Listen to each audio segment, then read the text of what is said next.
Өмнөх бараа танилцуулга дээр дурдаад өнгөрсөн Piva брендийн 2 шинэ хөргөөрийг хамтдаа задлж үзье. Энэ бол B3, нөгөөх нь TH12 гэх загварууд байна. Та бүхэн анзаарсан бол сүүлийн үеийн хөргөөрүүдийн чиг хандлага өөрөө соронзон суурьтай хийгдээд байгаа. Тэлэгчтэй загварууд ер нь бол нэг гарахаа байсан. Тэглэж соронзлогддог загвар нь бидний өдөр тутмын хэрэглээнд маш зохимжтой. Дээрээс нь өөрийн жим болон харагдах байдал дээр яалтчгүй илүү байгаад байгаа. Хөргүүр дээр болохоор бид нэр хөрөх чадамжийг ваттаар хэмждэг. Цэнэглэгчний адаптерын ватт гэдэг чинь түүнтэй яг ижилхэн тухайн хөргүүрийн ватт нь өөрөө өндөр байх тусам тэр хэмжээндээ хөрөх чадамжтай байна гэсэн үг. За тэгээ энэхүү хөргүүрийг бүрэн хэмжээгээр нь бүрэн утгаар нь ашиглахын тулд бид нэр багтаа 25 болон түүнээс дээш хүчин чадлын адаптер дээр залгах нэ. Задлана. B3 өөрөө саяхан гарсан загвар гараад удаагүй байгаа. Дээрээс нь үн боломжийн гэдгээр дөрмийн дагуу ном байна.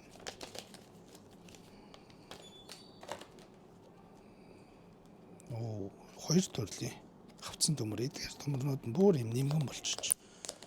Ийм хөөрхөн зурагтай ирсэн ч байна. Кабель нь бас C-ээс C болсон. Ватт өндөрсгдсөн. За үндсэн хөргөөр маань иймэрхүү харагдаж байна. Манай дээр B2 гэх загвар өмнө зарагдчихжээ. За тэгэхээр энэ дээр унтраалгатай энийгээр RGB асах юм шиг насааж үзэж байгаад болъё. Энийг тэлэгчийг нь бол аваа ичнэ. Энийг бол бид нар ашиглахгүй. Угаасаа сүүлийн утаснууд бүгд шахуу соронзоор наалтдаг болсон учраас. За соронзоор яа тогтгийг харуулъя. Энийг бол бүгд мэдж байгаа бох тий. Гэтэ альва хөргүүрийг ашиглахдаа болж уул кейсгүй шалдангаар нь ашиглаж ээж тухайн хөргүүр маань бүрэн утгаараа ажиллах юм аа.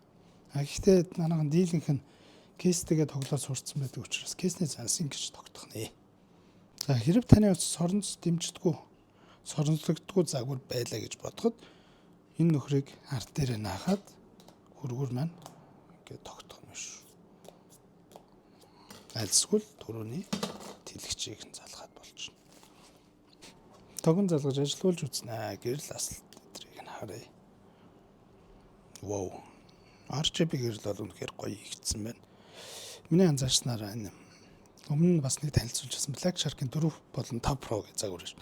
Тэрнтэй нэлээд төстэй жоохон дуурайсан маягийн харагдаж байна. За түрүүн хэлснээр энэ унтраалга биш байсан байна. Энийг дарахаар гэрэл нь өөрөө өөрчлөгдөнө. Тэгээд 3 төрлөөр хөрөх гэсэн. Одоо ингээ унтарчиж байгаа. Нэг дарлаа улаан дээр хамгийн хөвтөн буюу сэнсний хурд нь хамгийн хурднаараа хэрэглэнэ гэсэн. За дараагийн төвшин ногоо. Тэгээд цэнхэр араас нь унтарна. За энэ дөнгөж заалгасан чинь цантаа тэлээ. Энэ сүүлийн хөргөөрүүд үнэхээр технологийн хөвч яалтчгүй гоё сайжирч байна. Анхны загваруудыг бодоход.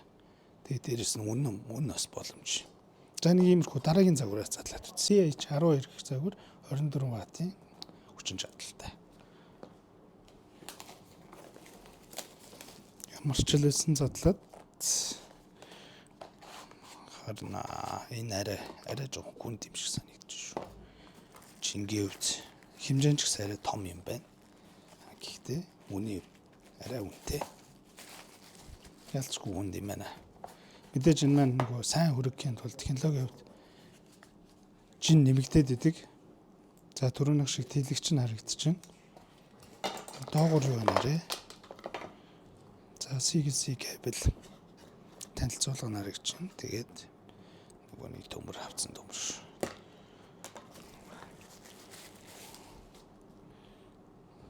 Иймэрхүү харагдаж байна. Энэ нэлээ том юм биш үү? Түрүүнийхтэй харьцуулаад харахад нараа. Энэ бол миний бодлоор энэ бол Pro загварууд. Pro бол энгийн загвар дээр их тохиромжтой. Жохон том юм хүнд юм дургүй бол энэхүү TH12 гэх загвар Max Pro Max-ууд дээр илүү тохиромжтой юм шиг байна. Хэмжээндээ байна гэдэг шиг том хэмжээтэй дээр сайн хөрөх чадамжтай. зүгээр болов. Энэ дээр дижитал дэлгэц байх шиг байна. Энэ дээрээс хараа хоёр талтай удирдлагатай байна. Цельсиусээр даруулна. Энэ болохоор гэр буюу хүчээр даруулна. Сизняга эргэх хурдыг залгаад үзье. За энэ хүрийн RGB бол бүр урсдаг лед юм хааш. Арай гоё харагдаж байна те. Би буруу оруулж ирсэн шүү дээ. Энэ гэрэл мэрлэл янз гэдэг шиг. Гэр дээр нь дарангуул одоо тэр дээдлийн 3 түвшинтэй юм байна. Энэ нөрөө AI дээр суурилсан автомат горимн дээр ажилладаг утасны температурыг өөрөө мэдрээд түүндэд харуулаад Celsius-ыг хэсгэж багасгаад сенсний хурдыг тааруулдаг гэсэн үг. Гар аргаар L3 дээр level 3 гэсэн хамгийн өчтэй дээр ингэ ажиллаж байна. Дөнгөж ажиллуулалтууд ингэ цантаад эхэлсэн байна. Галзуу гэдэг шиг. За, Celsius одоо ажиллаад 1 минут шүрхгүй арай шууд асах руу ороо явчихна. Дээрэс нь ваттаас хард юм байна. Хэдэн ваттын гаралттай байна. Тэрийг энэх боломжтой. Мөд энэ дээр баг клип үзэхтэй тий. Дижитал дэлгэцний технологи амар хөгжөөд шүү. За хэмжээний хувьд нэлээд бодит харагдуулах үднэс 17 Pro болон Pro Max гэдэг хоёр утасны кейсэн дээр байршуулж үзье. За энэ дээр ийм харагдаж байна. 17 Pro Max. Нөгөөх нь 17 Pro. Түрүүн хэлснээр 17 энгийн болон Pro загвар дээр яалтчгүй жоохон томтоор юм байна. Эсрэгээр нь одоо нөгөө B3 тавиад үзье. 17 Pro дээр ингэж харагдаж байна. Ийм л ялгаатай байна. Нэг зүйлийг танилцуулах марцсан байна. Pivaгийн яг өөрийнх нь үйлдвэрээс гаргадаг өндөр ватттай адаптерыг цуг зархаар болсон.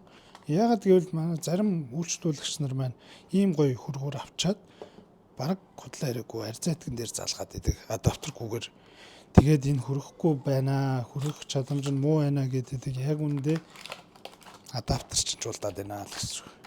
Тэгэхээр зориултын юм гэдэг цаана өөр байдаг тий. Энэ болохоор жишээлбэл бүр 45 ваттын гаралттай 1C оролттой ийм адаптер байна. Тухайн үйлдвэрлэгч нь өөрөө энэ хөргөөрийг тулсан ажиллуулахын тулд дагалдуулаад ийм адаптертай зарж байна гэсэн үг. Тэгэхээр ингээд болж өгвөл ингээд хосоор нь авчиж байгаарай гэж та бүхэндээ зөвлөе. Баярлалаа.